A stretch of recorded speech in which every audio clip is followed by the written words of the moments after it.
This is the left side. This is the right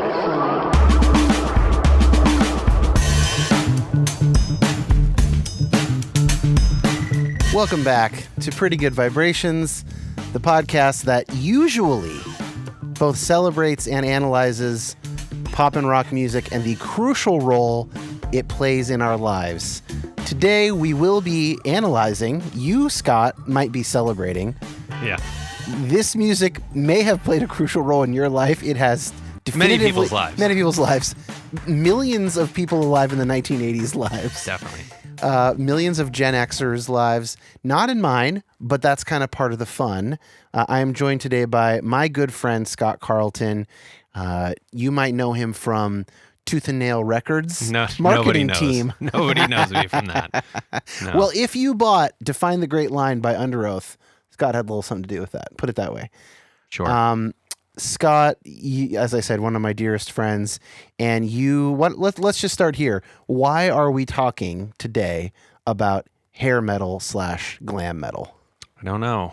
I'm not entirely sure because you did not want to do this. First off, no, that's true. I resisted for quite a while. Yeah, you were brainstorming ideas with me about this podcast.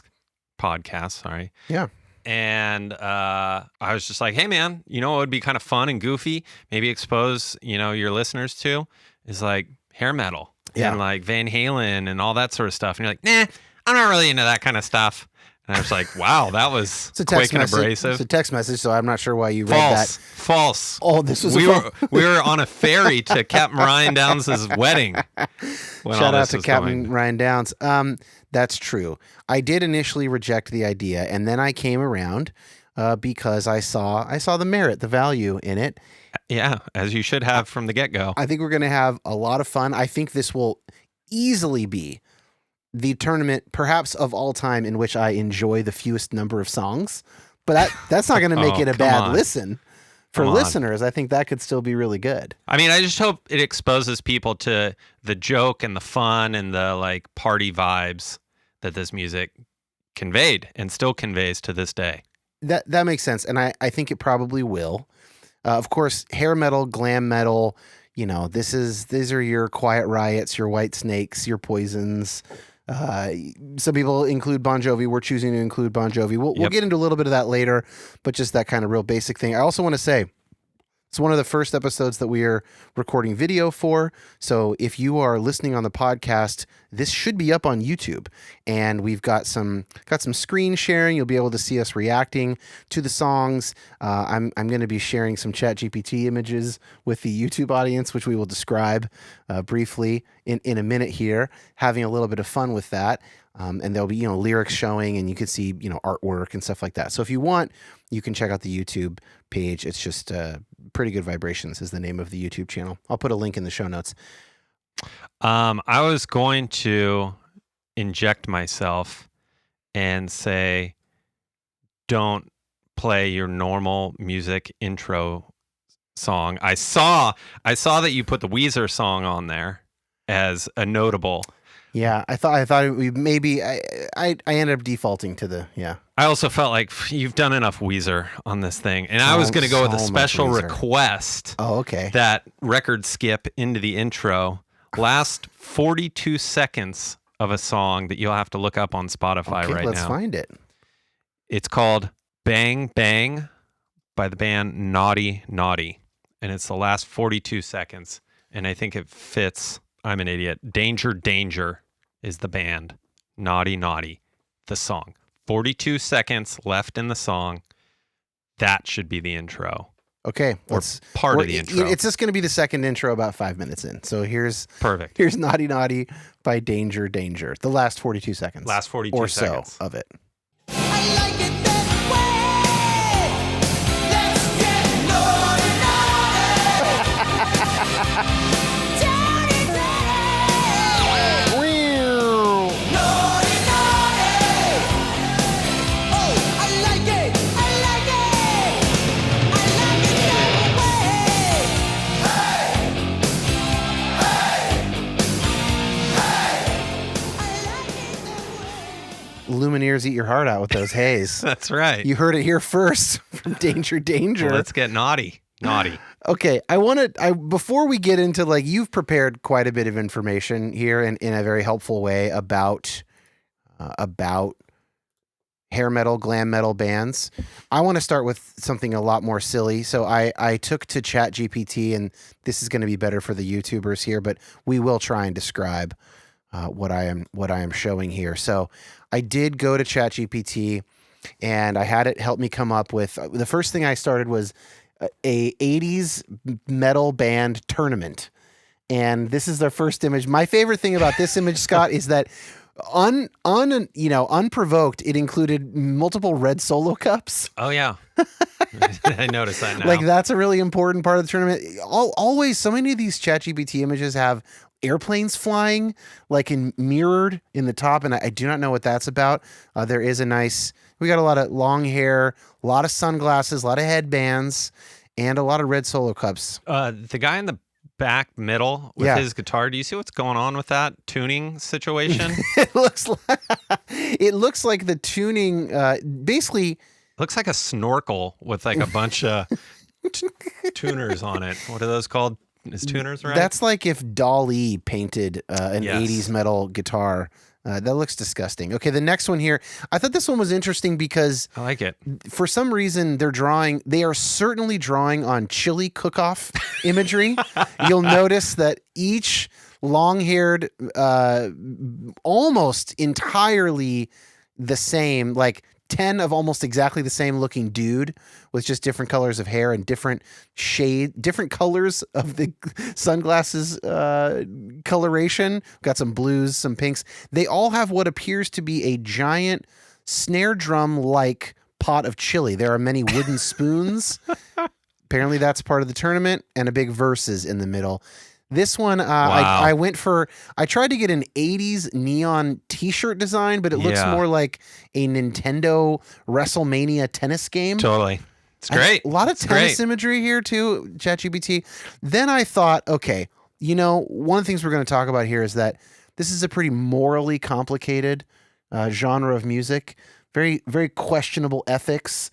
And I thought, and also just like lots of substance use. So I thought, how about an 80s hair metal rock star regretting his life decisions? Ooh, that's about it.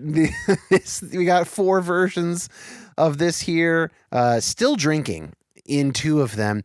Then I thought, why not the whole band regretting their life decisions? Yeah, that's about right. Yeah. And no body image shaming here. No. A lot of these guys don't look like this anymore. They were all rail thin. They were. And just mainlining cocaine, I guess. Yeah. Yeah.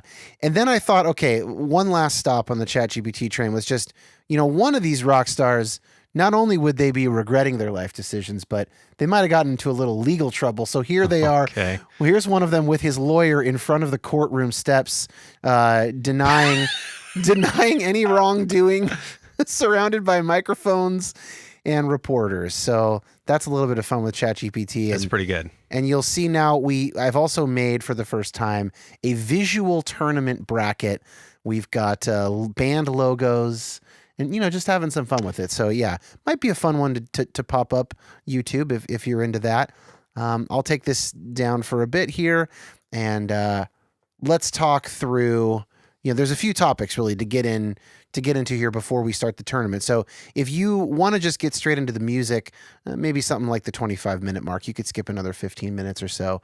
But we are going to talk about this genre because it is actually like anthropologically, sociologically an interesting phenomenon. Yeah. This kind of, especially mid-late 80s. It's based in Los Angeles. There's actually a really great film about it called The Downfall of Western Civilization Part 2, The Metal Years. You ever seen that movie? No, I never saw it, but I've heard a lot about it. The Penelope Spheris film. It's fantastic. All 3 of those, there's 3 of those. The first and third ones are about punk rock in the 80s and early 80s and maybe it's late 70s, early 80s, and then in the 90s, the kind of gutter punk phenomenon in LA. Fantastic films. Metal Years is like definitely the silliest one. Yeah, of course. But it's really well made, and it's like a pretty good kind of look into the world. I mean, it's not a flattering portrait of these guys in these bands. Yeah. But that's about right. Well, and I think that's maybe where we start off with. Let's start there. mean, a lot of the songs, a lot of the backstage presence that we get, a lot of just the lifestyle in general would not only really not be condoned today, but highly looked down upon. Yeah. There's a lot of, just sex, drugs, and rock and roll, to put it blatantly honest. And I think a lot of misogyny in there. Yes. And it's not one for the kids, this episode, probably. No. Especially when the clips start playing. Yeah. Yeah. Well, and also a lot of sex in an era when our understanding of consent and power dynamics was, frankly, quite a bit less advanced, I think, than it is today. I mean, maybe different times and places also dwarf us today, but not only was it the 80s when there was less of that kind of awareness, but also there was a self-selection, right? Sure. These were the partiers. Oh, yeah. Yeah. And I think that, they did it, and they did it to 11. Like anything they could get away with, they did. Yeah. And unfortunately, you just can't sustain that, in whether that's like personally, with the band dynamics, with your life partners. Like a lot of this stuff, for as amazing I think the music is and as fun as it is, just spoiled rotten pretty quickly after. But we'll get into that. Yeah. Well, let's talk about the kind of early influences, like some of the stuff that predates glam metal, hair metal. By the way, those terms are essentially used interchangeably. Arena rock, that. Arena rock, I think, goes further back and further into the future, because like the Eagles could be arena rock at some time and place. But this is definitely like, what we're zoning in on today is like when you think spandex, long, permed hair, big hair, big hair, hairspray, exactly, and like neon, that kind of thing, like very gaudy music videos, like a lot of like women on stripper pole imagery, a lot of that kind of thing. That's we're zoning in on that. We're not putting Guns N' Roses and Van Halen in this. We're going with just like, what's the opposite of the cream of the crop? Well, that's the thing, is like Van Halen very well could be included. Yeah. Guns N' Roses kind of raised a middle finger to the whole thing, and ended up deviating away from it and becoming that stadium rock and roll band that I think a lot of people are accustomed to, but also came from this Sunset Strip world that a lot of these bands developed and, breathed life into by cruising up and down the strip and meeting fans and meeting girls and meeting people, living there, playing shows every night, all that sort of mentality that went into it. Living here, living there, living on a prayer. Living on a prayer. I mean, you might say. Cockroaches in bed. I mean, when it wasn't girls, it was... Honestly, these guys, from what I can understand, a lot of them were borderline homeless until they made it. Yeah. And then it just was a complete different lifestyle change. We think about that a lot in sports, where a lot of these guys were struggling through college and eating ramen. And you're like, how could that be possible? Especially before, now they can pay college athletes, but that's new. Yeah. And for most of the time, that hasn't been the case. Yeah. Yeah, but then they get paid and everyone's like, what happened? Like, how come they're different? And how come, they just got a butt ton of money. Yeah. And that's how. And, I think it's different strokes, different folks. The genre, the lifestyle played into that a lot, whether you had the money or not. But yeah, a lot of these guys, it seemed like, were hanging out with fans that were girls, and they were getting like groceries picked up for them. Oh, so that's in that film. Yeah. In the downfall of decline of Western civilization. there's an MXPX song called Downfall of Western Civilization. I yes, always there get them is. mixed up. No, there are like women who basically are moms Yeah. to these adolescents who are trying to become spandexed rock stars. Moms and groupies, but yes. Sure. Yeah. But they're acting like moms in a lot of practical ways, which actually kind of makes the misogyny even sadder. Yeah. You know, like when you put it in that context, like these are truly like the worst kind of men.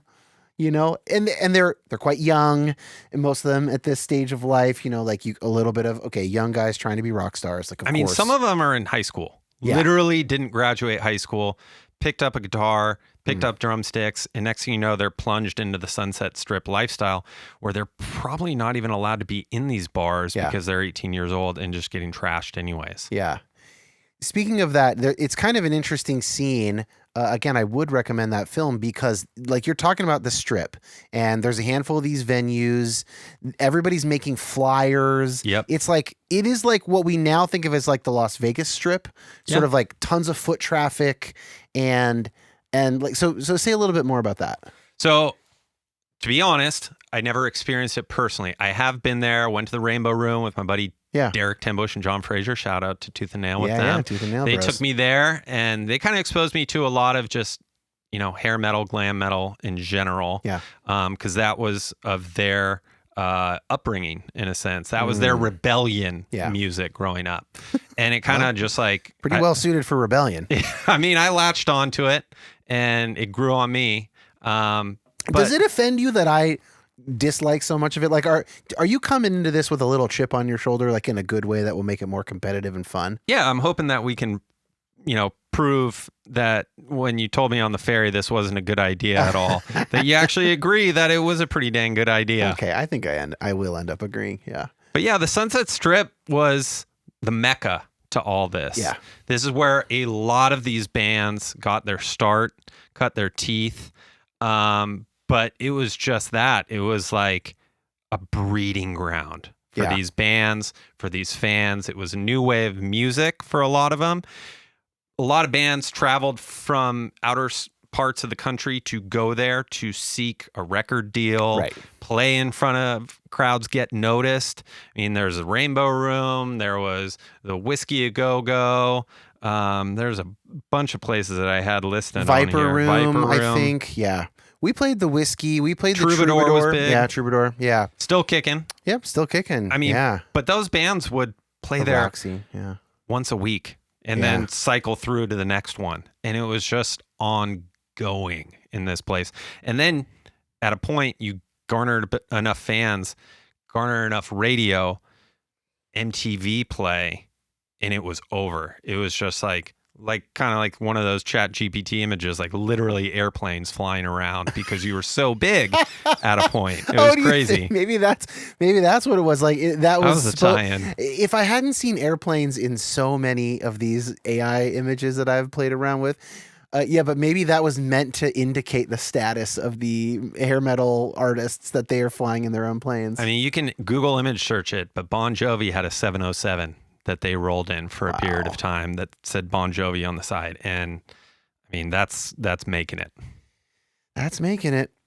But yeah, you know, I mean, this era, just think promotion heavy. Think like Warped Tour, but in this main space, like telephone poles full of flyers. Yeah. Different bands, different shows, people handing out flyers on the street trying to get you to come to their show. And it is literally like a teenager's dream, I think, to go there, experience it, say you saw this, say you saw that band, this person do this crazy thing. And there was the other thing to think about, this is 1983. Yeah. There's no internet. Right. There's hardly telephone lines in the sense of like, you don't have your own dedicated line. You have to go to the telephone booth or, you know, take a call from home. Somebody in the building has a phone you can borrow sometimes or something. Yeah. Yeah. There's like communication travels so much more slowly in a way that these bands were hustling because it was the only way that they could get their name out there. Okay. This is the first way in which you are trying to weasel your way in and appeal Because to I said me. Warped Tour. Well, the hustle, the passing out, the flyers, the Right. whatever, because, we did that. We did one of those together, one Warped Tour together. Yeah. And you did a bunch of them. I did 2 of them. And yeah, we worked our asses off, in the line before Warped Tour all day long, hawking merch, trying to get people to listen to our EP or later, our full length with like headphones and Discman players. And so, I mean, I can find my way into that, but then I think about the specifics of the music and these particular bands. And I'm like, oh, Los Angeles, 1983. Why can't I just be back like in Manhattan in 1977? Same thing. Sure. All the clubs, everyone's out, but it's like punk and it's like the music is better, I think. But that's a good, like you're already kind of, you're dragging me in a little bit in a good way, Scott. I mean, unfortunately, that's where the chicks come into play, right? LA and the model scene. I mean, a lot of these bands were using strippers in music videos or models on the album covers, and they all like dated women down the street who were working at the strip clubs or models or blah, blah. Like there was such a, no pun intended, but glam element to this whole thing that it was LA. It was sunny, it was warm, it was beach bodies, it was all the things. I mean, that's got to not be a pun, right? That has to be part of why it's called glam metal. I'm sure. I mean, obviously at some point they start doing the hairspray and all of that, but there's a cart horse question about, well, what was culture like in 1981 Los Angeles? Yeah. Especially youth music culture, pop rock music culture. It was glamorous. Right. And this is when traveling to, it's probably still true today for people who want to be like actors or something, but traveling to LA or traveling to like moving to LA or moving to New York, unless you're doing country, you move to Nashville. Sure. Right. But you go there to make it. And a different kind of person goes to New York to be a theater actor or make it in the world of advertising or be a journalist than the type of person who moves to LA to be an actor or a rock, a movie star or TV star or a rock star or something like that. And that makes some sense in terms of like the geographical lens that we could look through to understand the music. Yeah. And, it's glitz and glam. It's what LA's always been, whether it's with sports, the entertainment industry, it's always that draw and that excitement there. Spoken like a true A&R person. Hate LA. Well, let's hear some music. So I want to play 2 clips of stuff that we think is kind of indicative of where this stuff was going, but it hadn't arrived yet. So these are this is early influences on what would become hair or glam metal. So the first one we're going to talk about is Van Halen. This is from, I believe this is their debut album, 98. It's just called Van Halen. Yeah, I think so. Or sorry, 78, not 98. And this song, Running with the Devil, which of course we are all familiar with. If you're listening to this episode, you probably know Running with the Devil. But this is pre-glam hair metal. This is a good 3-4 years before really any of the stuff we're going to hear in the tournament. But listen to the drum sound, the guitar sound, and then the one thing I would add is like it's pop in that it's very stripped down. There's not a lot of parts going on competing for your attention. Yep. It's not like layered and complex. So here's Running with the Devil by Van Halen.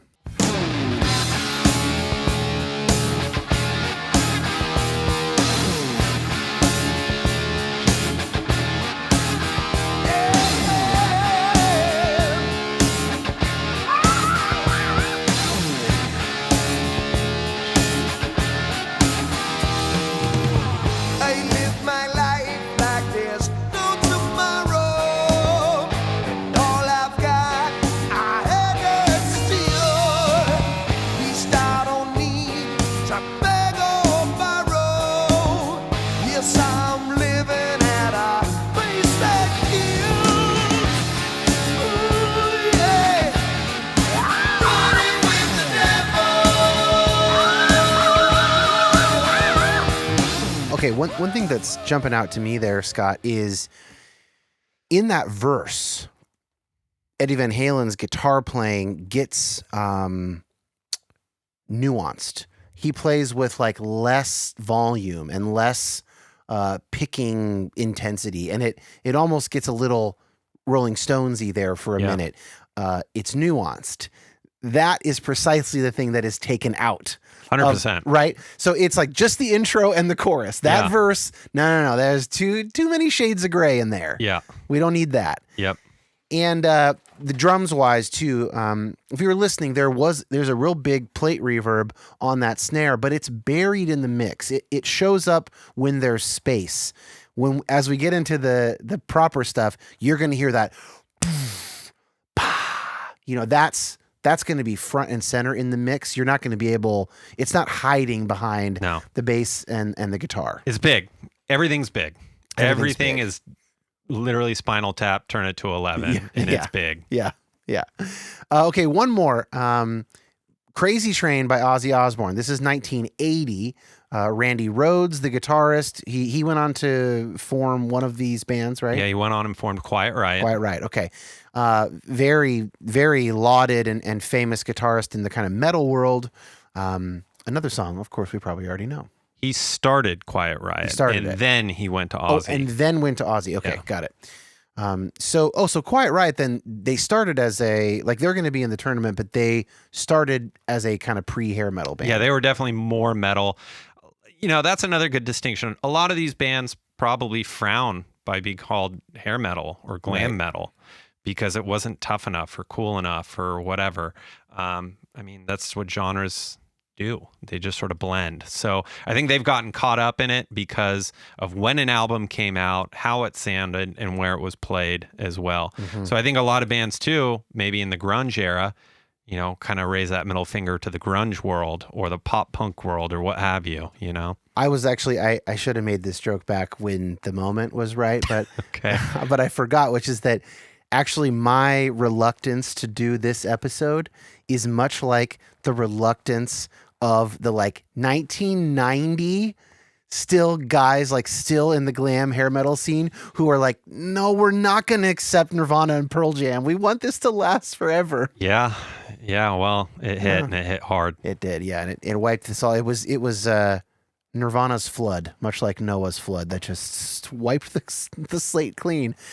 Totally. And maybe if you want to think about the licentiousness and the various 7 deadly sins, you could draw more parallels. Okay, here's Crazy Train by Ozzy Osbourne.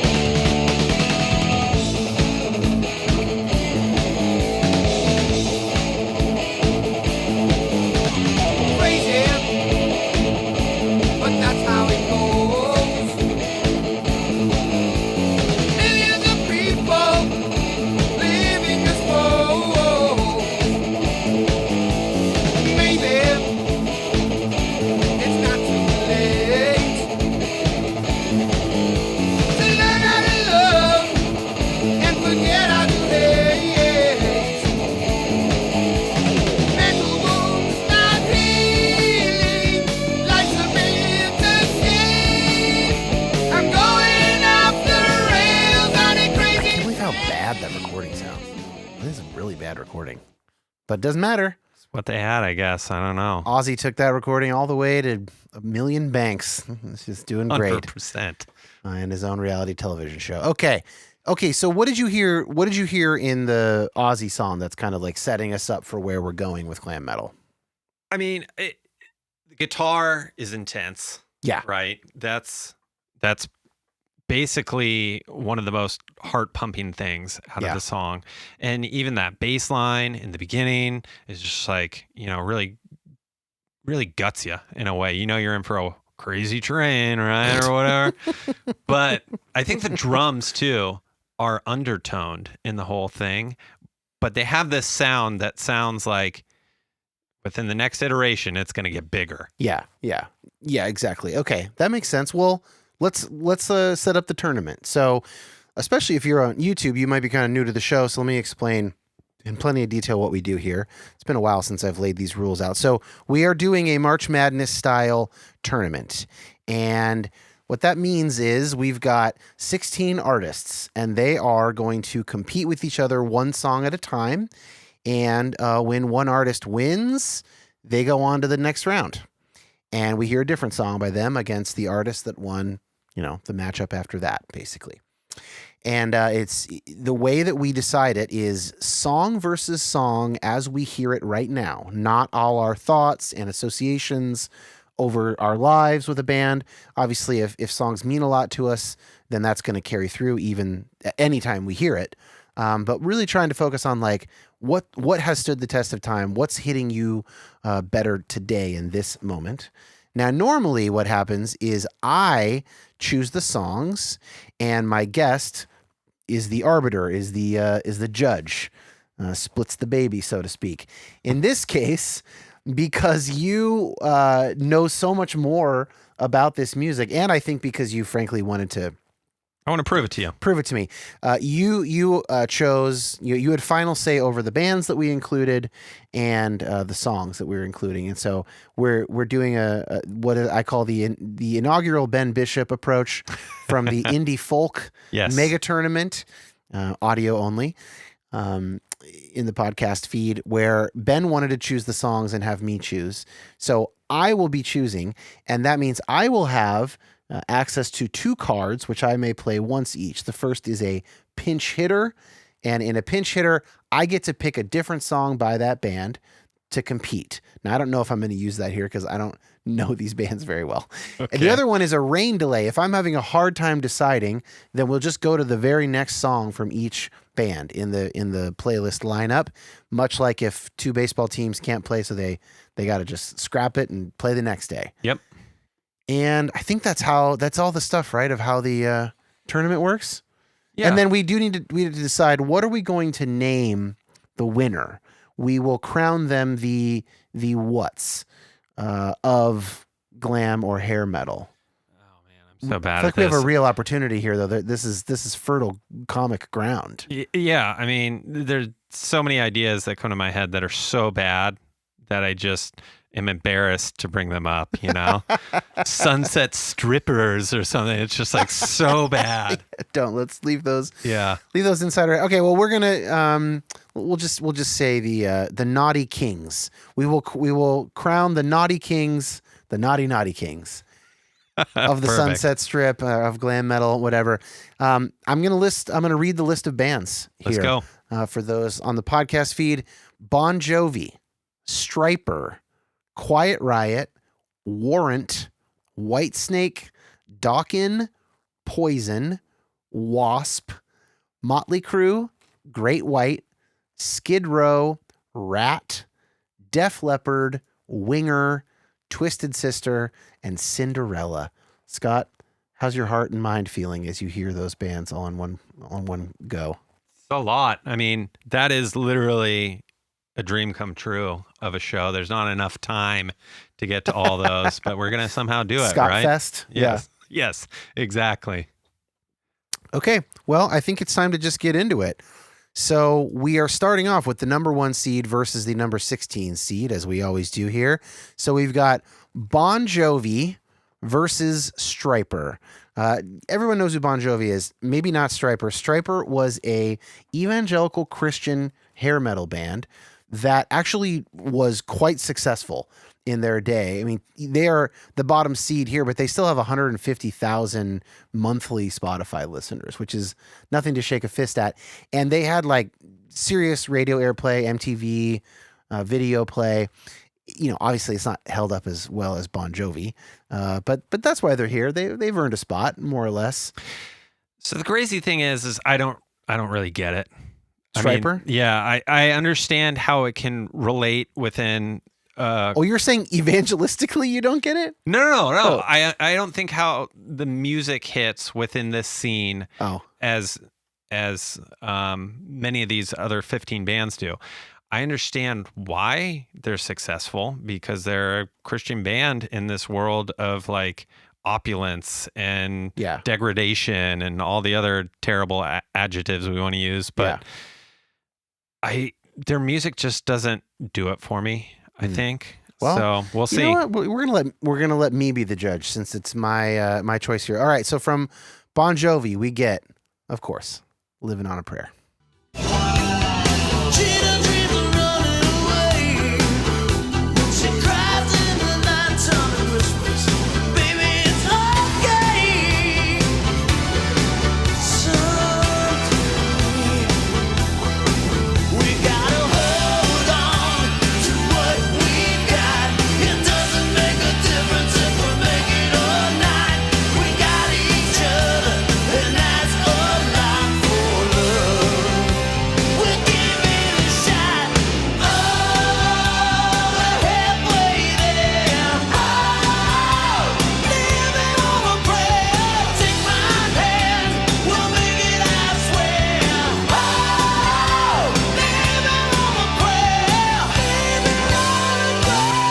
If you tell me you don't like this song, you are fucking lying. Yeah, it is. Anybody. Here's the thing, too. That song, that works. That transcends everything we're talking about here. It probably did fall off when Nirvana came out, Pearl Jam came out Sure. pretty hard. Yeah. But if you ask me, over the past 20 years that I've been going to weddings, when that thing comes on, dude, everyone explodes. Yeah. Goes to the dance floor and everyone's screaming at the top of their lungs. I think like Wasp probably lost their career, but Bon Jovi didn't. Bon Jovi held pretty tightly. Yeah. I mean, that's a fucking great song. That's Great a great song. Almost didn't make the record. They weren't pleased with it at all. That's insane. I can't believe that. I mean, the weird thing is this happens throughout the tournament. Bands do songs that they think are silly or what have you, didn't want to make the record, maybe weren't edgy enough, but dude, they hit and they hit hard. Well, and it's a pop song. I mean, that song, it does kind of rock, but like what I love about it is not the way it rocks. I love the absolutely undeniable pop melody. Yeah. You know, and the lyric too, to some degree. Okay, this is up against steep competition for Stryper, their track "To Hell with the Devil."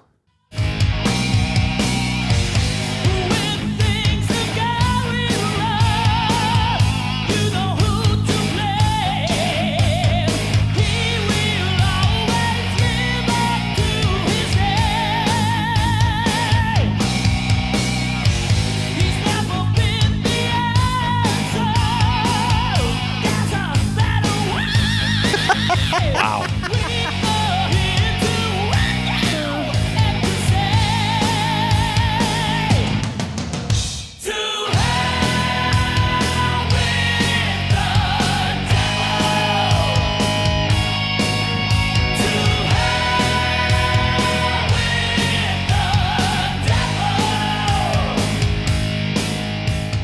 That double falsetto, huh? Is that what we call it in the biz? I mean, he went here, he was singing here, and then went there. Yeah, he went like he jumped a whole octave or more there. That was quite acrobatic.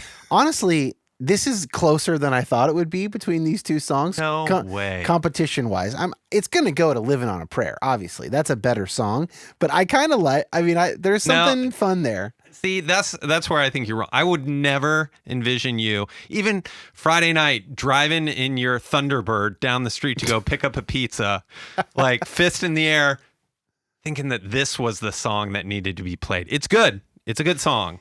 And I just mean, I'm anticipating really disliking a lot of them. Maybe this is not going to happen here tonight. Oh, but I am anticipating disliking many songs we hear. Sorry, I jumped ahead. I was envisioning my life and like how much material I would have in the cassette player on the Thunderbird. Not yours. Yes. Yeah, on the 8-track. Yeah. Yeah, exactly. Here's the thing though, Stryper, 10 million records sold. You're kidding me. No. So they were huge. They were huge. They were big kind of all over, too. I mean, a lot of these bands worldwide. had huge international. That's something we could have talked about earlier. So much of this stuff exports so well. It's so meat and potatoes, lowest common denominator, very simple, like not a lot of complexity. For Stryper to, I mean, wow. Okay. Well, anyway, it's going to go to Bon Jovi. Is there anything else? So, I forgot to say this earlier. We talk about songs as we hear them, and we talk about bands as we say goodbye to them. So, is there anything you want to say about Stryper? My friend Trip Fuller is a huge Stryper fan. Yeah. I kind of like that song. I think that song's got, like, for the time, that song really holds up pretty well for what it's doing. That To Hell with the Devil is like, I mean, it's a lot like School's Out for Summer. I'm now realizing, is that why it's good? Should we double check this? Now, Alice Cooper is not, he did do, oh, that's another thing we didn't really talk about that's pretty interesting. There are a bunch of bands who did hair or glam metal albums, like one or two. Alice Cooper, Kiss, definitely. Right. We chose not to include those bands because it's, to only do like one album of Kiss or Alice Cooper is kind of weird. Yeah. But it was like, this got so big that it pulled in artists that would not otherwise have made this kind of music. 100%. So let's just see. To hell with pretty the good. Devil. Does it go up or down? I'm sure it goes up. Don't ever go down. Okay, how close is that to School's Out for Summer? Let's find out. That's a drag. School's out for summer. School's out for Close. A little too close for comfort, maybe, if you're Striper there. Wow. Pending lawsuit. Hopefully It not. is, I mean, it's the thing that's catchy about it is that bum, bum, bum, bum, bum. Like the rhythm of it is exactly the same. It's like one additional syllable of the two. Okay, well, so Striper's out. Bon Jovi goes on. Shocking no one.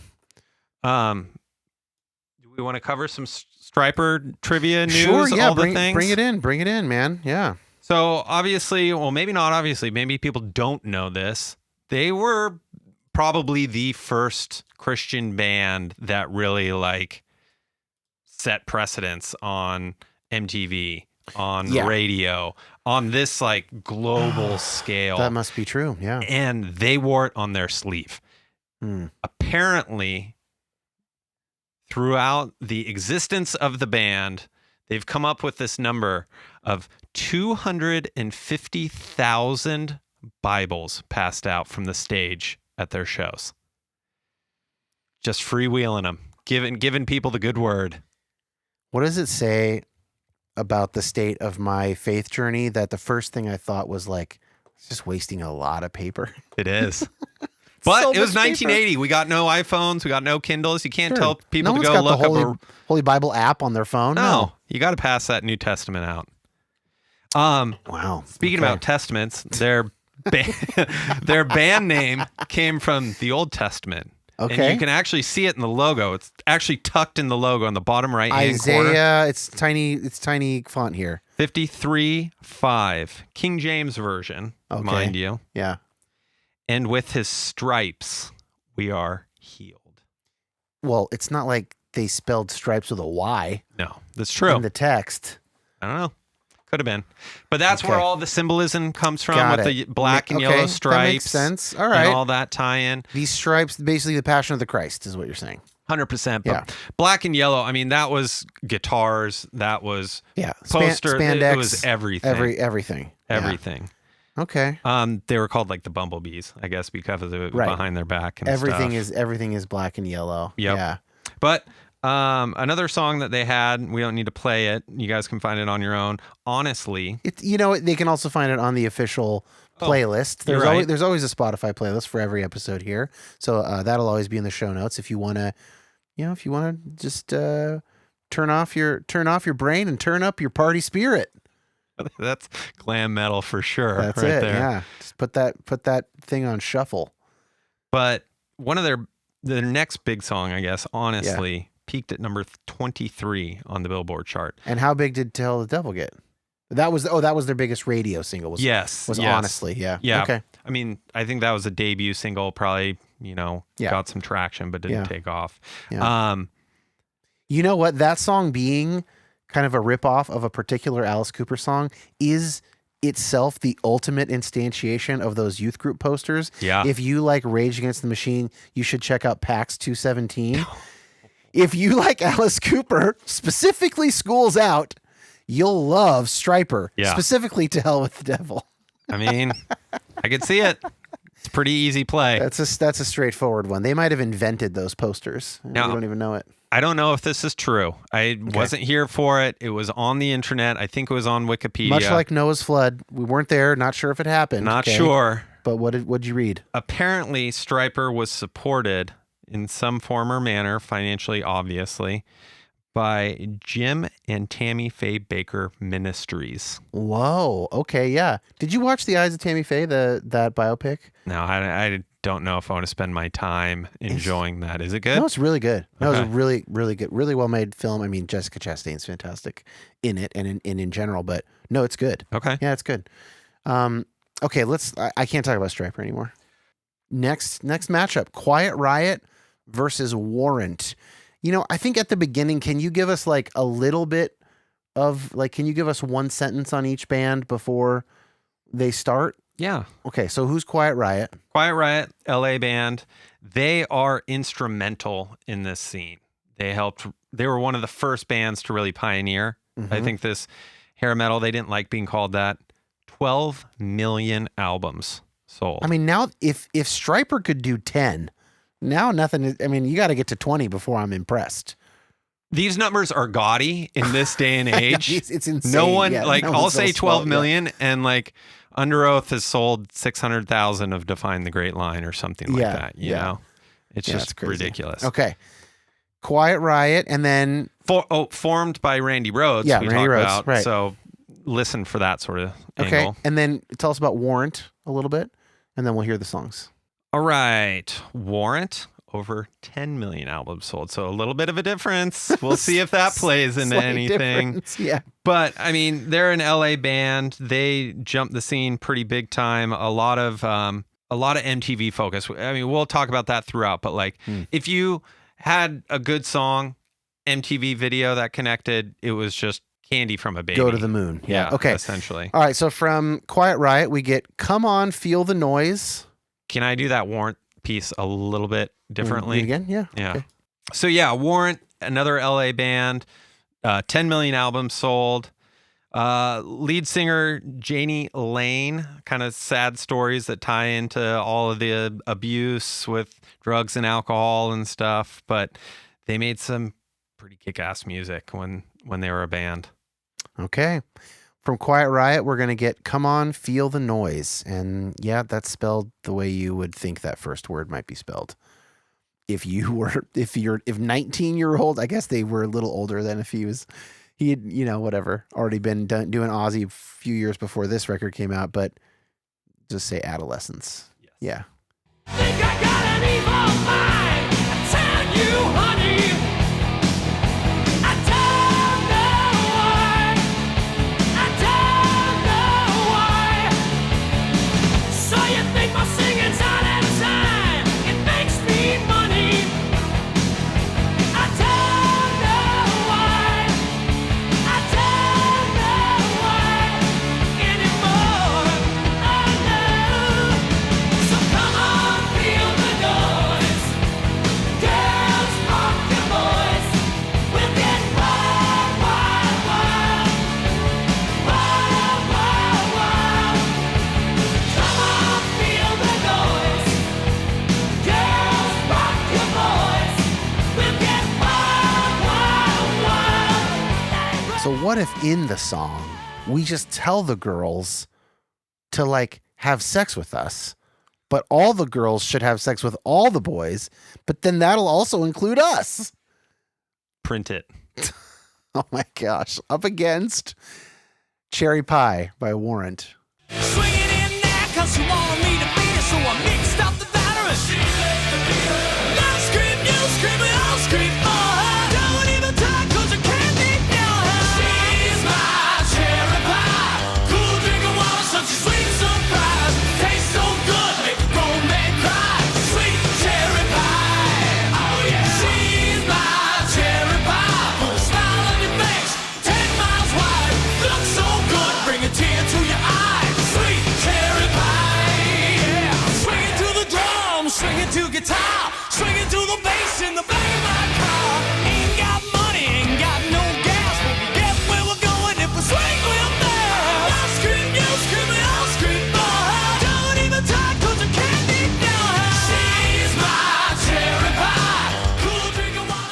interesting. There's like some things about it that I like. It's got a little bit, I mean, it's doing a little bit of We Will Rock You, especially in that kind of breakdown that I guess that was a post chorus or something like that. I don't know. Didn't seem quite like a bridge. But with like the stomp clap thing, they're going for a little bit of that Freddie Mercury Queen thing, but obviously more metal.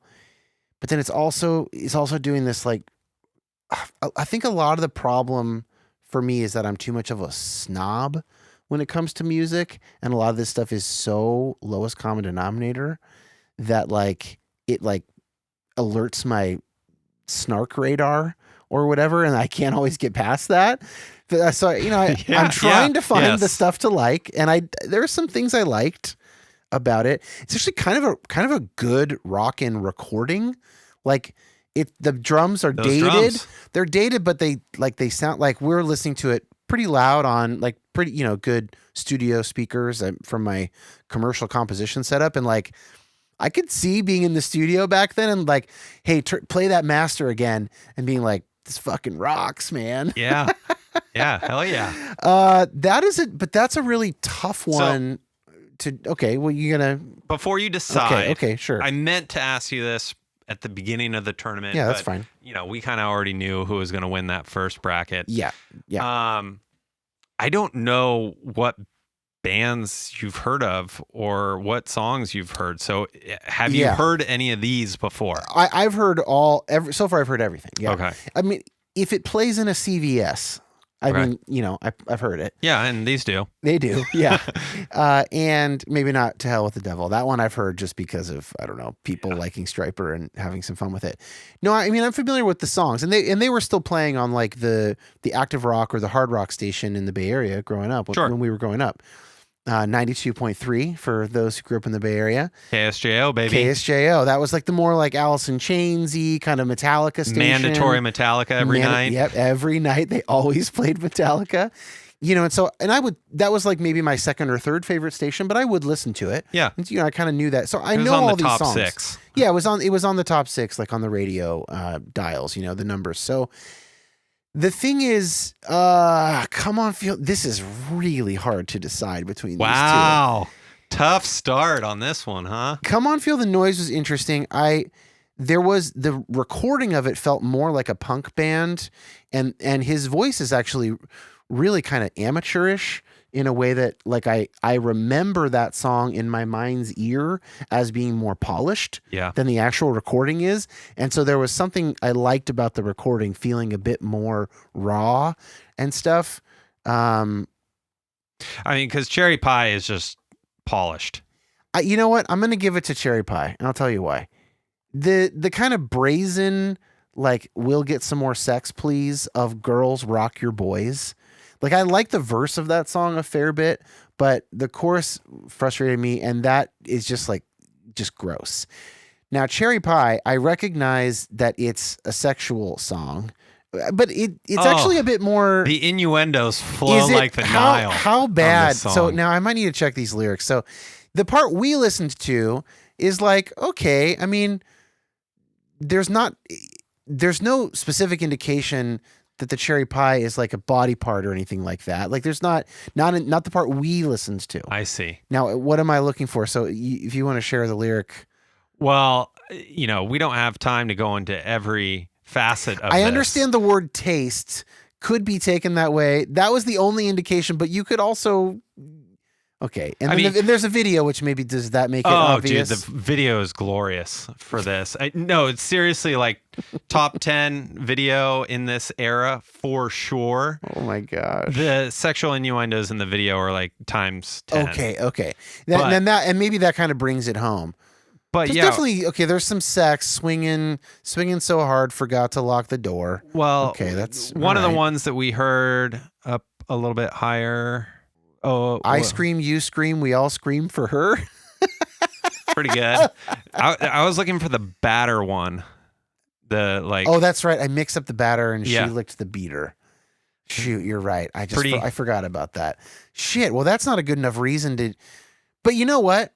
No, I will still take sexually explicit love song. Yeah. which is basically all just adoration. Sure. Now, there's some objectification perhaps, but you could imagine, it's not all adoration because you're kind of bragging about her giving you a blowjob. So again, this episode's not for the kids. Again, just a reminder, if Again, you didn't listen to those roughly lyrics the 1 too. hour mark. Okay. All right. So, I hate that I have to make one of these win. I'm going to just defer to you. What do you think? Do you have a strong sense? Well, it's hard. I love Cherry Pie. I think it's like a killer song. I think they really hit it out of the park what they were going to do. But Come On Feel the Noise is just like an anthem in a weird way. So it's hard. It's like, which one do you choose? Kind of the prodigal son or the dirty deeds? Who do you want to give the trophy to? Beavis and Butthead or Ren and Stimpy? Kinda. You're not wrong. All right, we're gonna give it to Quiet Riot. I think that's sufficient reason to make that call. So Warrant, you're out of here. Anything we need to say about Warrant? Yeah, specifically related to that song. There's a good podcast episode I listened to. Was it maybe a Malcolm Gladwell one or something, or was it a music pod? Oh, it might have been About Warrant. It was about Warrant, and Nice. and how that song like changed their. Okay, well, I'm gonna look it up while you're talking about the band. So, I mean, this band, just like a lot, got, signed, pretty much off a demo or a debut album and started making waves essentially in the scene. LA band. Janie Lane, the lead singer, gets his first advance on their record, immediately goes out and buys a black Corvette and promptly crashes it. And that's just like, that's the scene. I mean, it's just like the video or the money comes in, the money goes out essentially. Now, he apparently hated this song. And it's kind of sad because, this song reached number 10 on the Billboard chart, was just like iconic. Bobby Brown was in the music videos and all this stuff. And he ended up marrying her, which is kind of a love romance of the rock and roll scene. But they basically dedicated this song to the president of Sony at the time because he pressured the band into recording a rock anthem. They wanted something similar to like Aerosmith. And the from what I understand, the album was done and complete, essentially. And they had to go back and add one more song. Ended up being Cherry Pie. Yeah. The album is called Cherry Pie. It was never supposed to be called that. It was supposed to be called Uncle Tom's Cabin. And like, no issues there. well, nowadays, but I digress. Okay. Yeah. But everything became Cherry Pie. And that became the band, essentially. that became the band. This is what was in the. I couldn't find the podcast, by the way. I tried to find it. I listened to something very cool about it, and I don't know. Well, Janie Lane, I guess, wrote this literally on a pizza box. 15 minutes, canned it out the door. Sony loved it and just changed all the marketing behind the entire album. Yeah. The crazy thing is it worked. Yeah, it worked. Yeah. And I don't know, there's a pretty terrible VH1 interview that he has where he says some pretty bad stuff about like, he wishes he never wrote this song and he would rather like shoot himself in the face. Not have to deal with this song anymore. So it's kind of a sad story. I now remember it. It was from the Beastie Boys Sabotage episode. Yeah. Because they were so known for their early stuff that was so misogynistic. Yes. And then Rob Harvilla is telling the story of Warrant first as a way to like kind of, this is a thing that then happened to the Beastie Boys. Yeah. And all the kind of, the packaging of that and the sort of blatant misogyny. It's like, that's not really the band that they had been or were trying to be. Yep. And it steered their whole career that way and kind of, in some ways ruined it. That it's kind of tragic. It's super tragic. I mean, it kind of is just another one of those stories. And, Janie Lane ended up dying in 2011, alcohol poisoning. So, he just couldn't deal with that. Probably the divorce from Bobby Brown and bunch of sad stuff. And I mean, there's all the money and all the fame before that. Yeah. Kind of crazy. It is kind of crazy. Well, all right. See you later, Warrant. Next up, Whitesnake versus Dokken. Now, is Dokken a German band? Or is it like a German American, and his last name, or what's that about? Yeah, it's just his last name. I mean, it's kind of like a powerful image of a band name, though. Yeah, but they're LA. Yeah, they're. Yep.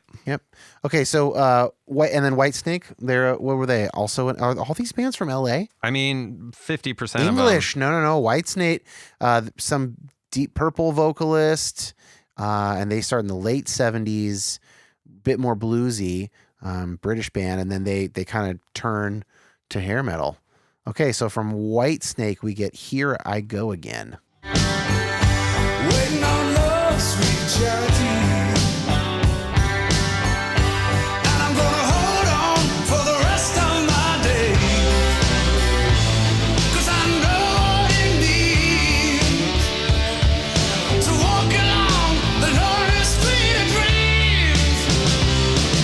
And here I go again on my own, going down the only road I've ever known. Like a drifter, I was born to walk alone. Okay, Whitesnake. I see what you're doing there.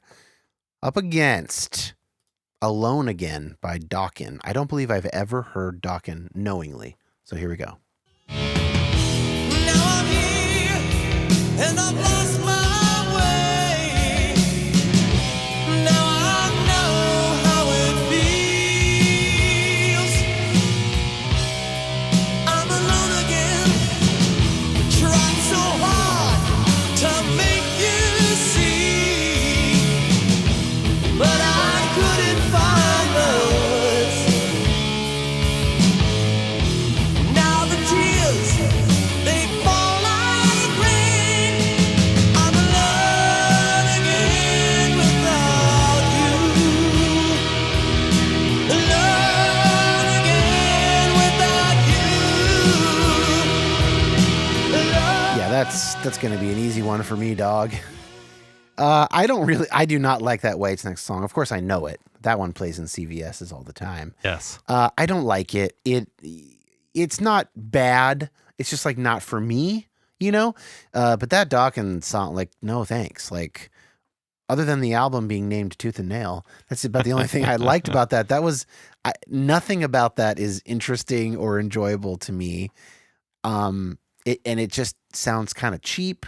The like vocal delay is like too strong and too obvious. It's like, I just like nothing. I understand it was more expensive to make records then, and you don't have budgets for that kind of thing. I understand that's not necessarily their fault, but like, ugh. Do you like that song in that band? No. Oh, okay. Okay. We would have gone, eye to eye on this one. Okay. I just think the name recognition, the album cover, they're brand. They're in any article you read Yeah. or anything you watch or see about it for sure. Yeah. And people do love them. I mean, Breaking the Chains is a good song. I feel like that would have been the next one That's that we would have played. Yeah. But it doesn't hit very well with me. No. I'm okay if I never hear the name or songs by Dokken ever again. That'd be fine with me. That's the weird thing. Dokken is just like a symbol of glam metal. You see that and you're like, dude, Dokken, yes. Like, if you're into this kind of thing and the dude's got the big Dokken patch, yes, he's a real head and not a poser. Totally. Now, that presupposes that in 2024 there might actually be any posers of hair metal. Maybe in the 80s there could have been. But, you're not wrong. Okay. All right. See you later, Dokken. Next up, Poison versus Wasp. Oh, fuck. I know this song by Poison. Tell us about Poison. Sebastian Bach. I'm more familiar with that band. Is that that's Skid Row? Bret Michaels, reality television star. Skid Row is Sebastian Bach. Okay, people know who Poison is. Tell us about Wasp a little bit, and then we'll hear the songs. My Wasp section. It's actually more lengthy than I thought it was going to be. Let me scroll to my ample Wasp section of my notes. Yeah. So Wasp W.A. Should say it's WASP as an acronym. Yeah. But what that acronym is, that's the first question. No one really seems. Oh, really? There's no one answer. seems to have a good answer. The band doesn't really give one out. I mean, there's a bunch of kind of cheesy theories out there on the internet. White Anglo-Saxon Protestants. Well, sure. That could be almost every band in this tournament. You're not wrong. You're not wrong. This might be the waspiest genre that we ever cover. We are sexual perverts is one. God. I mean, it becomes the Adidas. You know what? At one point. Right. Okay. The person who came up with, what was that last one? We are sexual perverts. Was literally like looking at his Garbage Pail Kids collection, his trading cards. Yeah. Well, he's like, we're sexual perverts. Nailed it. And that just spread like wildfire because it was like that. And then the same kids 10 years later were like, did you hear Marilyn Manson took out a rib to suck his own dick? Oh, gosh. It's the exact same, gossip pipeline. I do like how the band answer this question sometimes, though. They'd just be like, so what does it stand for? They'd say, we aren't sure, pal. That's good. That's Pretty good response. That's good. Okay, well, let's hear them both. So from Poison, we get every rose has its thorn. The DJ said love's a game of easy come and easy go. But I wonder, does he know? Has he ever felt like this? And I know that you would be here right now if I could have let you know somehow. I guess every rose has its thorn, just like every night has its dawn, just like every cowboy sings a sad, sad song. Rose has its thorn. I just had the most terrible dream, Scott, where I was hosting what was ostensibly my own podcast, but I was listening to Every Rose Has Its Thorn by Poison, and I can't make heads or tails of this absolute nightmare. Why it's come to this? How has it come to this? I hate that song. Literally, Wasp could record a wasp's nest and they would win this matchup. But what we're going to hear from them is the song I Want to Be Somebody. And everyone you meet, you're gonna show. You're nobody's slave, nobody's chains are holding you. You hold your fist up high and move us through. Oh, you just got to be a pal where the whole world's watching me. 'Cause I got the guts to be somebody who cried out, I wanna be somebody soon. I wanna be somebody too. Okay, I can find some things to like in that. It's, it's not like in my Q zone, as they would say on I Think You Should Leave. It's not like right down the pipe for me, okay? It's not right down the pipe, but like I hear the Alice Cooper, I hear the Kiss, and there's some aspects of those groups that I like, those artists that I like, and it's a little bit like, it's got a bit of like a Suburban Kids, like writing a kind of a punk rock anthem, but they're doing it in an 80s hair metal kind of a way. But it has that like snotty Detroit Rock City, the movie, like it's got a little bit of that. And I can grasp onto it. As a therapist, you are trained to find something in every client that you can really appreciate so that you can shower that client with what we call as unconditional positive regard. And like, it's not too hard for me to find some things I like about, like Wasp is like okay, this person's different from me. They've really got some issues, but like, I like these 3 or 4 things about them that I enjoy talking, with them in a session. Yeah. Every Rose Has Its Thorn is like somebody who has previously been diagnosed with a personality disorder and is on their 7th therapist in 4 years. Wow, dude. Now, not to judge, I'm not judging people for whom that's true, who have tough lives and live very painful lives. But like, hard to find something to like in every rose has its thorn. I'm blown away. What are you so surprised by? So first of all, I would think that you're leaning toward Wasp and the punk rock vibe. Like, yeah. As soon as we started playing that song, I was just like, this is for Dan. This is going to be Dan, and it's going to move on. I like some things about it, yeah. 400 million spins on every row, yeah. Like, that's just an ungodly amount of love for that I'm a song. snob, but like, if I'm in a bar where that song gets played every Friday night, I frankly don't want to be in that bar. It's also, so we line this up as just kind of top songs on Spotify, so you get what you get. Yeah. This is a ballad. I know. Right? And but all these bands do have these ballads. They all have these ballads. This one led. I'm kind of blown away in a sense that it's a huge song. You can veto me if you want. I mean, because you're going with Wasp. I am for sure going with Wasp. Song to song, it's not even a question. Wow. Song to song, this is an alternate David and Goliath, where Goliath just cuts off David's head right away. Because I don't know if you remember when we started talking about doing this months ago. Uh-huh. You were a big proponent of Wasp. You wanted them to make the tournament. And I was kind of not because I'd heard them. I actually had never heard them. It was just because, like you said, or rather, you didn't say this, but like Dawkins. Yeah. When you look at any articles about this stuff, or, they just were, they feel like one of those bands where if you can kind of get the pulse of that band, then you can actually understand the scene. It didn't translate as long. It didn't live on as long. But it's like, if you can get your mind around Operation Ivy, then you can understand a whole lot about East Bay punk and ska.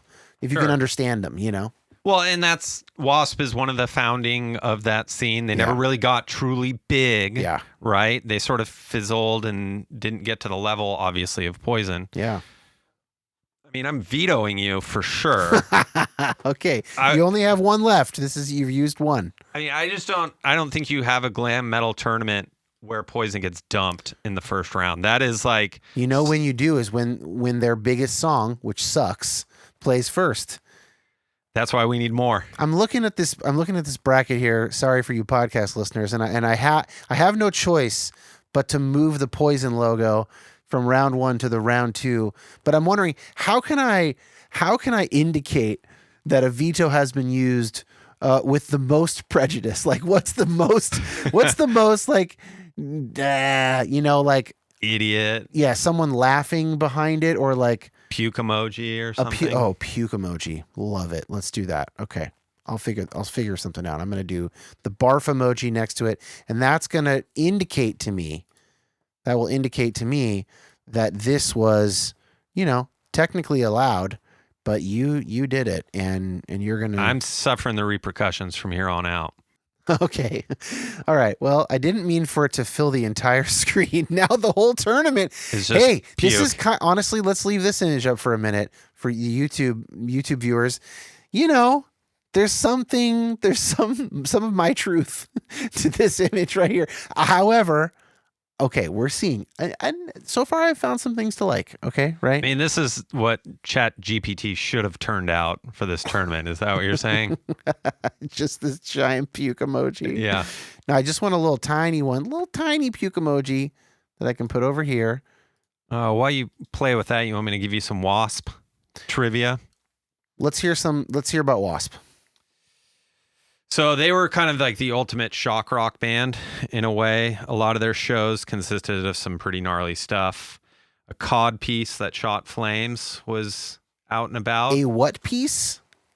Just listeners, Scott is he's doing like metal detector hands over his crotch. Right. Just a right cod there. piece. That's right. Is basically a cock piece. It's a jock strap. Cup kind of essentially. Wow. Shot flames into the crowd. Awesome. They threw raw meat on the crowd. Theoretically, they drank blood from skulls on stage. I mean, their stage presence was just like shock and awe, basically. Okay, so that's what Wasp was up to. It didn't make me like them more necessarily, but that's That's not such a bad song. Something that is going to play out in this tournament too, and we'll talk more about, is Wasp was part of the Filthy 15.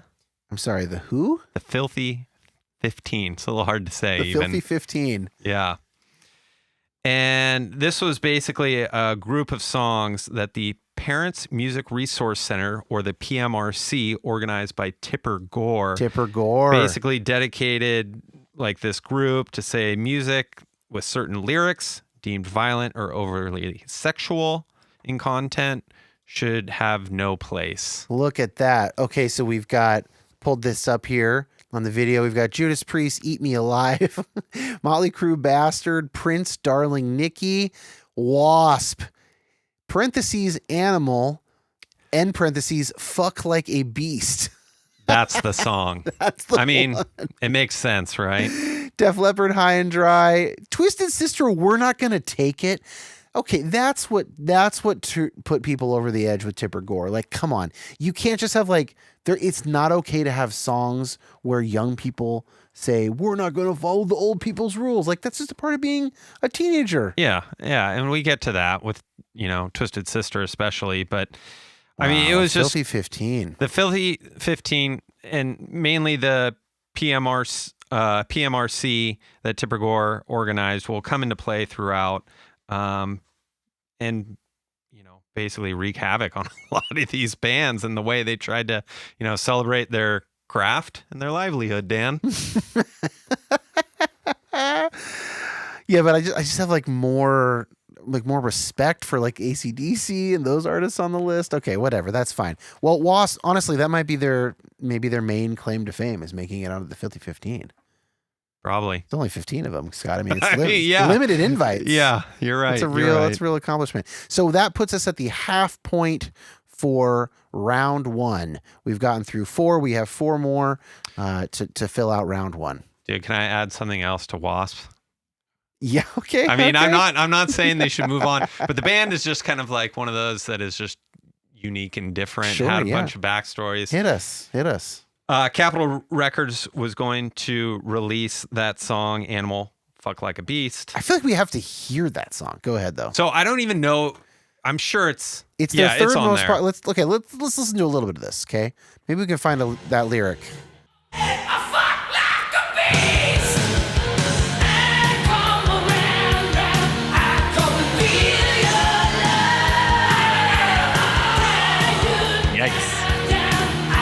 I don't like that song. Now that sucks. The word is that this was written because he viewed a National Geographic and there's 2 lions just going at it. Now, I'll tell you what the song's about. You know how people fuck? Well, did you know that in the animal kingdom that actually animals also fuck? A bit more aggressive. And some of them fuck like beasts, okay, man? Yeah, man. And I'm just trying to express something. That's always the next sentence. So it's a pretty rough song, and I get why Tipper Gore chased it. Yeah. But it should have been on the Filthy 15 just because of how bad it was. Yeah, and as far as I know, Capitol Records didn't release it. Oh, on the album originally, and it's since been caved. remastered and put on. But in Europe, they still released it because it's Europe, right? It's Europe, man. It's friggin' Europe. Shit was walking around naked all the time. But they decided that they just were literally going to ram the album in a black plastic bag and put it on the shelf. That's the Spinal. Oh, that's not the Spinal Tap joke. It's about censorship. Yeah. And they just literally put a sticker on there selling, the Wasp album. And you had to like open it up, and then you saw the album, and with Animal Fuck Like a Beast and the track listing. The funny thing is the cover though is not like it's not that weird. But artwork. Go to the single. Oh, okay. Let's see if we can pull that up. Yeah, I don't know if it's on here. It might have to be a Google image search. It's not. Yeah. Okay. Well, whatever. It's fine. Yeah, it's a little intense. Anyways. Okay. I mean, it's just the censorship followed this band for sure, and I think probably caught up to them. Yeah. I Want to Be Somebody was definitely a better song. Oh well. Thank you, Wasp, for forming in the Los Angeles area and being at the beating heart of this scene that means so much to one of us. But isn't it funny that like out of these 16 bands, Dokken and Wasp made it and they just dropped like, well, I booted Wasp, you're right. But like, Yeah, you vetoed. That was a better song. but Dokken just went lights out, even Yeah, though that they was were rough. top 16, made it on the list. That was rough for them, yeah. And Wasp, I thought, shouldn't have been in the tournament either. But like, it is what it is. All right, what do we got next? Not going to let me forget that, huh? Okay, that's fine. All right, so next up, we got Motley Crue versus Great White. From Motley Crue, well, we all know Motley Crue, but tell us about Great White, Scott. Yeah, I mean, Motley Crue is just everywhere, still relevant massively today, Yeah. and basically took over the scene. Great White, also LA band, sold 8 million records, so sizable. Nothing to but it's sneeze kind of one at. of those early matchups in a way. Yeah. That it's going to be tough to compete here. Yeah. Okay. Well, from Motley Crue, we get Kickstart My Heart.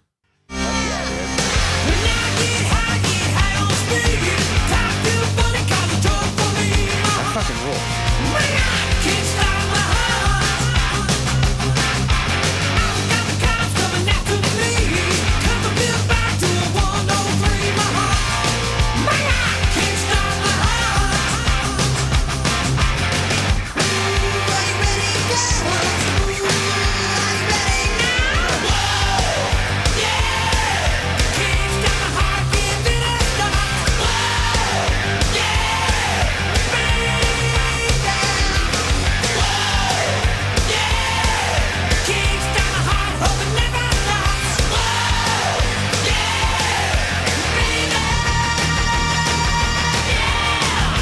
Okay, that's infectious, right? I mean, you've heard that before. You've heard it everywhere. I'm not nearly as familiar with that song. Not at Oh, all. No, dude. I know "Girls, Girls, Girls," which I hate. Yeah. No, I genuinely enjoyed that. Like, there's a little bit of a schmaltz to it that's like not my ideal, but like that track kicked fucking ass, dude.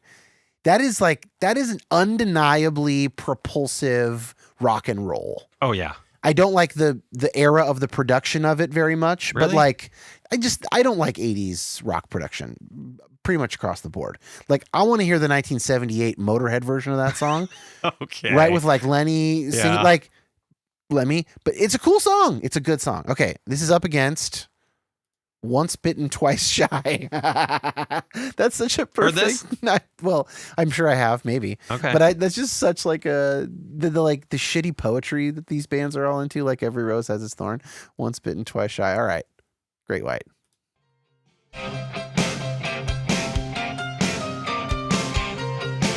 Now it's the middle of the night on the open road.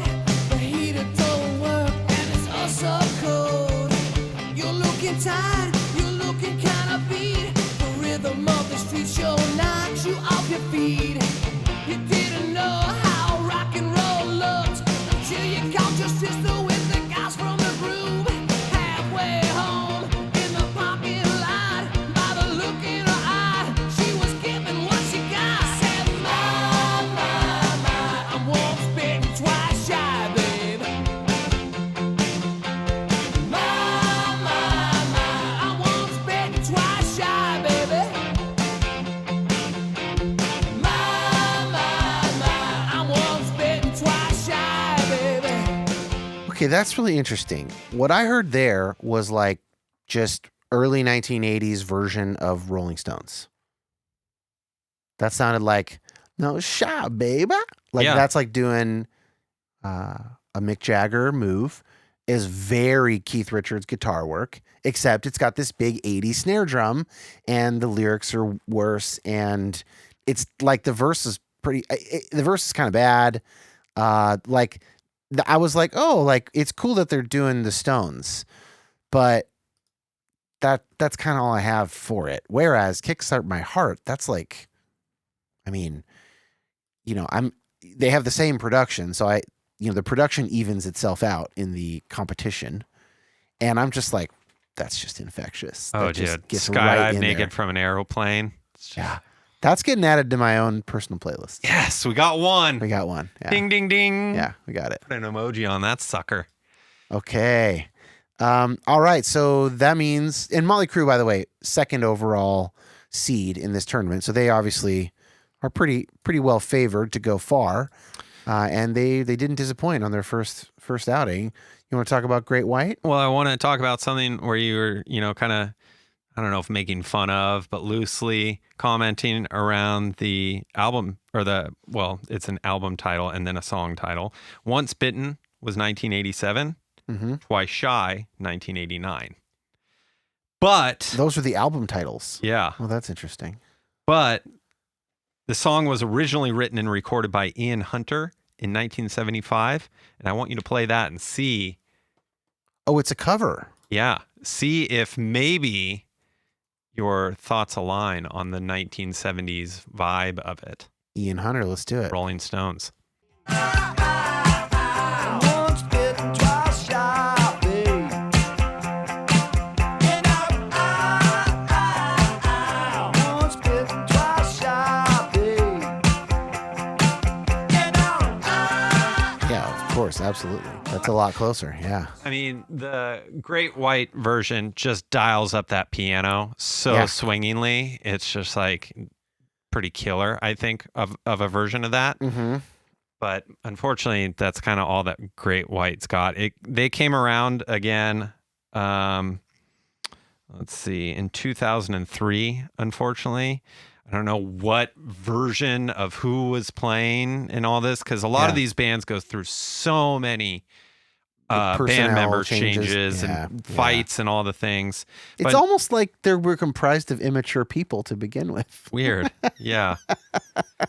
But, what kind of brought them back around in a sad way was in 2003, they were playing a show in Rhode Island at a venue, and they, being a still glam metal that's holding on to the scene, had pyrotechnics going off on their No. Yeah, and there was, I guess, ceiling that was not prepared for that. Oh, no.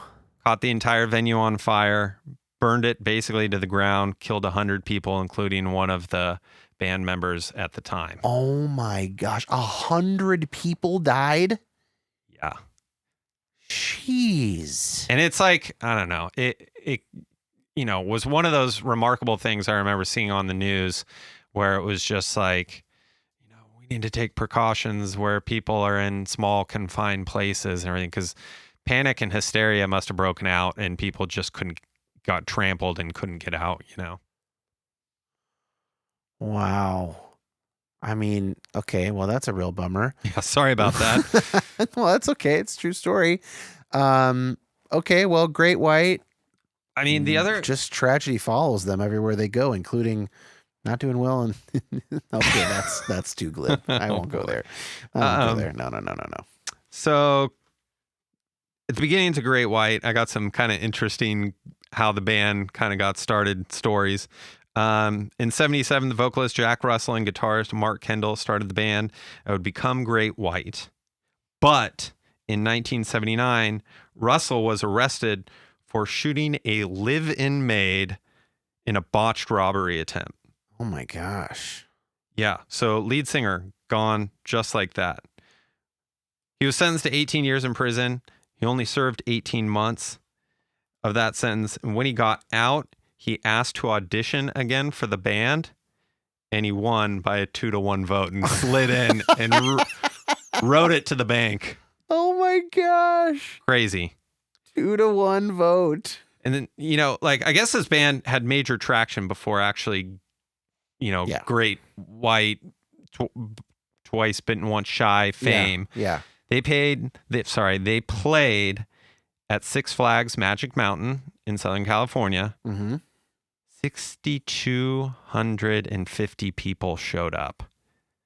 That's, and they weren't that's a big show. They weren't signed. Yeah, they that was like booming. before any radio or anything. That's big. Insanity. That's Springsteen in Jersey before the first record or whatever. Yeah. Yeah. Wow. They do also have a song called Rollin' Stoned. So, you can give them that as well. Piece that one together. Really quickly, the band name, Great White, pretty easy, like sharks and stuff like that. In reality, the band name comes from lead guitarist Mark Kendall, who was a naturally white hair blonde, and apparently he was sticking his head out of a car window on the Sunset Strip driving by. And if it wasn't, they changed it to it for the story. Some kid yelled out, apparently, "Hey, there goes Great White!" And it just like resonated with him. And next thing you know, you get babes in satin sheets with sharks ripping down the center of the album cover. That album cover. Yeah. Yep, Twice Shy. There it is. Well, okay. Maybe no great tragedy to say goodbye to Great White, but they showed up. Good song. Pretty good song. Pretty good cover of a song.